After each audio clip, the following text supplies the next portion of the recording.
It's Roger here from what's on DisneyPlus.com. A quick news update for you guys on the Spiderwick Chronicles. But before we go any further, make sure you do hit that subscribe button to keep up with the latest Disney Plus news. So way back at the Disney Plus Day event in 2021, Disney announced that it was creating a brand new series with Paramount based on the Spiderwick Chronicles book.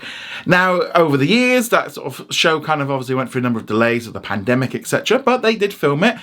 And it was set to arrive on Disney Plus around the world. However, last year, Disney made a major change as they're looking to reduce the amount of originals they're creating, trying to write off some projects. But instead of just writing this one off and just sending it off to the bin, they actually ended up selling it. So Paramount took over the global distribution for the series, and in the US, they were able to sell it to Roku. Now, recently, Roku debuted the show, and they have put out a press release saying that it was their most watched on-demand premiere they've ever had. Now, there was no wording on how many minutes were watched, and we might have to wait and see what that is. But obviously for Roku, this is a huge, huge win, and it kind of makes Disney Plus's decision to drop it questionable. It's obviously gone down well. People seem to be watching it quite well. Unfortunately, here in the UK, we don't have it's not on Roku or anything like that. No word yet where it's going to turn up. I would hope it would be on Paramount Plus, but the fact that even Paramount Plus didn't want it, and then Disney didn't want it, and then Roku just kind of feels a bit like Last Chance Saloon. Though obviously as well, I suspect Roku got this very, very, very cheap, so therefore are happy with it. And whether or not they'll be willing to pay for a second season, the full whack, I don't know, because Disney and Paramount will be like, yeah, if you want to pay us to make it for you, we'll do that. They've done that for other shows. But yeah, I mean, I think this is a great win for Roku. And obviously it's a free platform, so if you're in the US, it's not going to cost you anything to check it out. And I think that generally will allow for more people to be watching it.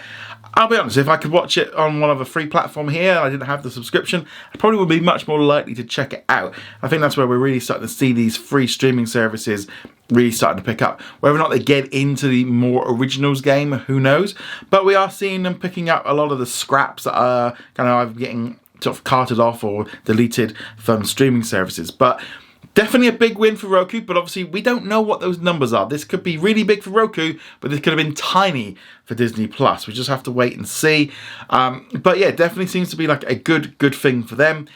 But I can't help but feel like Disney Plus could have really have done with something like the Spiderwick Chronicles right now, because if you take away the Hulu and the Star content, we're really kind of lacking for stuff. Yes, we got X-Men and Star Wars: The Bad Batch at the moment, but there hasn't really been any major new shows since Percy finished, or Echo earlier this year, and we got Acolyte coming up in June. I just feel like it's a little bit of a lull. I mean, especially if you're in the US and you're paying for your subscription. Without all the Hulu stuff, there just isn't much there. I think it would have been good to have it, but obviously Disney trying to cut back costs. They obviously felt this wasn't good enough. The fact that Paramount passed on it as well. But yeah, it seems to be Roku's done very well with it. Have you checked out the series? What did you think of it? I'd love to hear your thoughts on all this in the comments below. Remember to go check us out over at what's on DisneyPlus.com. Like, follow, and subscribe, and I shall see you guys soon. Laters.